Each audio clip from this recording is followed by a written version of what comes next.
Vote హక్కును వినియోగించుకోవడం ఒక హక్కు మాత్రమే కాదని, దేశ భవిష్యత్తును తీర్చిదిద్దే ఓటు శక్తి అని, ఎలాంటి ప్రలోభాలకు గురికాకుండా స్వచ్ఛందంగా ఓటు హక్కును వినియోగించుకోవాలని తహసీల్దార్ మాలతి అన్నారు. చినశంకరంపేట మండల కేంద్రంలో తహసీల్దార్ మాలతి ఆధ్వర్యంలో 16వ జాతీయ ఓటర్ దినోత్సవం సందర్భంగా స్థానిక తహసీల్దార్ కార్యాలయం నుంచి మెదక్ చేగుంట రహదారి గుండా స్థానిక బస్టాండ్ వరకు ర్యాలీ నిర్వహించారు.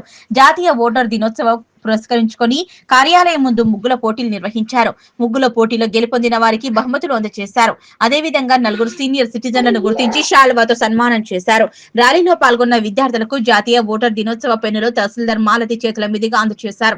ఈ సందర్భంగా తహసీల్దార్ మాలతి మాట్లాడుతూ, ఓటు హక్కు కలిగిన ప్రతి ఒక్కరూ తప్పకుండా ఓటు హక్కును వినియోగించుకోవాలని, ఇలాంటి ప్రలోభాలకు గురి కాకుండా, భయభ్రాంతులకు గురి కాకుండా తప్పకుండా తమ ఓటును వినియోగించుకోవాలని, నోట్ల కోసమో లిక్కర్ కోసమో ఓట్లను అమ్ముకోకూడదని ఆమె ఓటర్లకు సూచించారు.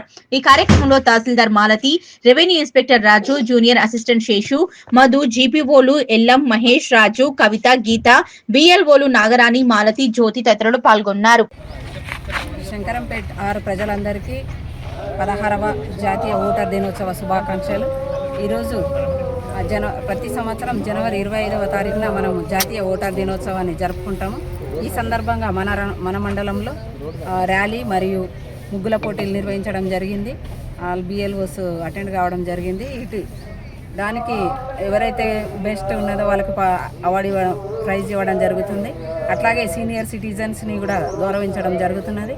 కాబట్టి ఈ కార్యక్రమంలో యువకులు కూడా అందరూ పాల్గొని విజయవంతం చేయగలరని కోరుకుంటున్నాను. ఈ జాతీయ ఓటర్ దినోత్సవం ఎందుకోసం అంటే ప్రతి ఒక్కరు కూడా వారి యొక్క ఓటు ఎంత విలువైందో తెలుసుకోవడం కోసం, అట్లాగే ఎవరు కూడా నేను ఒక్కడనే వేస్తే అవుతుందా అనే ఉద్దేశం కాకుండా ప్రతి ఒక్కరూ వారి యొక్క ఓటును వినియోగించుకోవాలని చెప్పేసి తెలియజేస్తారు.